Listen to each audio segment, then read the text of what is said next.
आज मैं आपको एक कहानी सुनाने जा रही हूँ जिसका शीर्षक है सोने का स्पर्श। तो चलिए शुरू करते हैं। यह कहानी है एक राजा की। वह राजा बहुत लालची था। उसका सबसे प्रिय काम था ज़्यादा से ज़्यादा सोना जमा करना और उन्हें गिनते रहना। वह बड़े से महल में रहता था, पर उसे और ज़्यादा बड़ा महल चाहिए था। ढेर सारे नौकर चाकर थे, पर और नौकर चाहिए थे। और उसकी एक प्यारी सी बेटी थी जिसे वह सबसे ज़्यादा प्यार करता था। उसके महल के आगे एक सुंदर सा बागीचा था। उसकी बेटी को उस बागीचे में खेलना कूदना बहुत पसंद था। सुंदर सुंदर फल फूल उसे बहुत अच्छे लगते थे। पर राजा उन्हें देखकर सोचता कि ये सब सोने के होते तो कितना अच्छा होता। दिन का ज़्यादा समय वह खजाने बढ़ाने के विषय में ही ज़्यादा सोचता रहता था, किसी तरह और उसे ज़्यादा खजाना मिल जाए। एक दिन उसके सामने एक देवता प्रकट हो गए। उन्होंने पूछा, राजा, इतना सब कुछ तो है तुम्हारे पास, फिर तुम क्यों दुखी रहते हो? क्योंकि मैं और ज़्यादा पाना चाहता हूँ। राजा ने हाथ जोड़कर कहा, ठीक है, फिर मांगो, तुम्हें क्या चाहिए?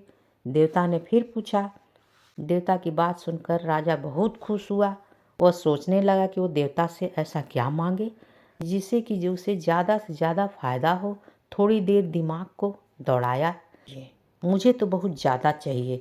क्या ऐसा हो सकता है कि मेरे छूने से कोई सामान सोने में बदल जाए? तब मैं बहुत सारा सोना और जमा करूँगा। देवता ने कहा, बिल्कुल हो सकता है। अगर तुम्हें यही चाहिए तो ठीक है। कल सुबह सोकर उठने के बाद तुम जो कुछ छुओगे, जो कुछ स्पर्श करोगे, वह सोने में बदल जाएगा। देवता ने यह कहा और गायब हो गए। उसे अपने कानों पर यकीन नहीं हो रहा था। एक देवता उसे इतना बड़ा वरदान देकर गए थे। उसे इतनी उत्तेजना हो रही थी कि रात में उसे नींद नहीं आ रही थी। उसे लग रहा था कि कब सवेरा हो, वह हर चीज़ को छू छू कर सोने में बदल दे। सोने का महल, सोने का बागीचा, सब कुछ चारों ओर सोने का हो। वह दुनिया में सबसे अमीर बन जाए। यह सब सपना देखते हुए आखिरकार वह सो गया। सुबह आंखें खुली तो देवता की बात उसे याद आ गई। वह उठने लगा तो उसका पलंग सोने का बन गया।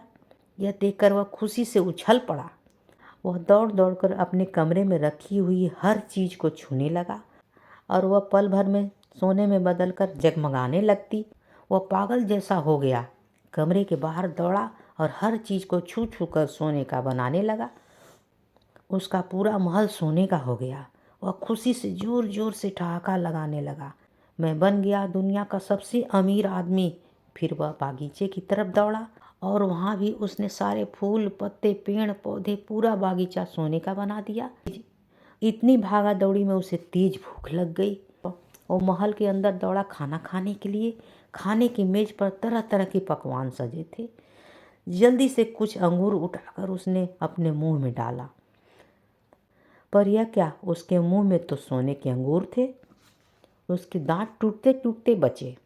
वह जो कुछ भी खाने की कोशिश करता वह सोने में बदल जाती और वह खा नहीं पा रहा था।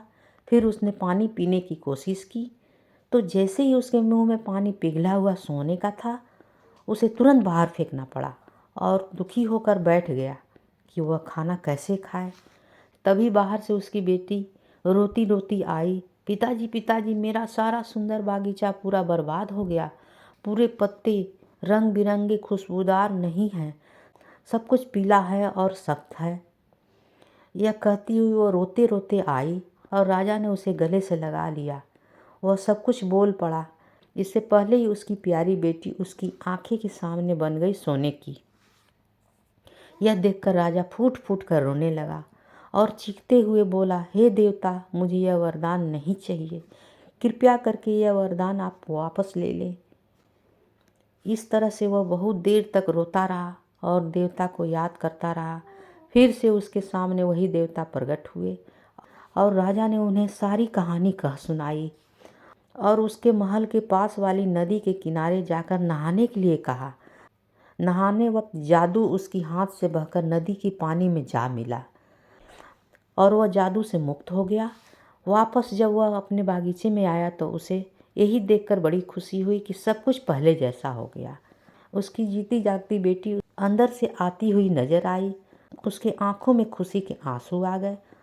उसने सबक सीख लिया था कि लालच बहुत बुरी बला है और यह भी कि रंग बिरंगी दुनिया और प्यारे सोने से कहीं ज़्यादा मूल्यवान है और ज़्यादा अच्छे हैं, ज़्यादा सच्चे हैं। कहानी होती है समाप्त।